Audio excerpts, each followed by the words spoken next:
ayan, nahatid ko na si baby sa daycare niya and papunta ako ngayon sa hospital kasi kahapon pagkagising ko masakit yung lalamunan ko, tapos nung kinagabihan 38.6 na yung body temperature ko, tapos ngayon is 39, kaya need ko magpa-check up and humikin ng gamot sa doktor.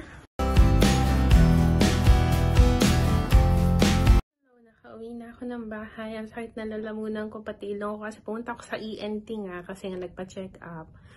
Tapos, ang daming ginawang tusok-tusok. Basta yun. Ang daming ginawang tusok-tusok kaya masakit siya.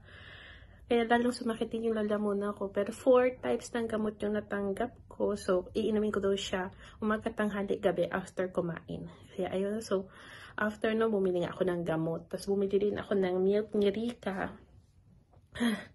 Kasi meron namang milk doon sa daycare niya, kaso maarte.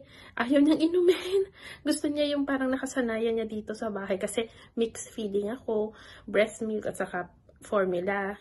So yun, gusto niya yung nakasanayan niya dito, kaya lagi parang sinasabihan na lang ako pag paubos na yung stock nila, ganun.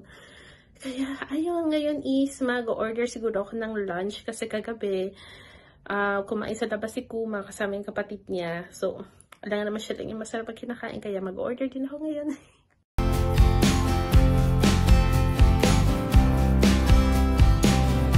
Akala ko parang may gana pa rin ako kumain, pero wala pala, hindi ko maubos-ubos yung mga in-order ko.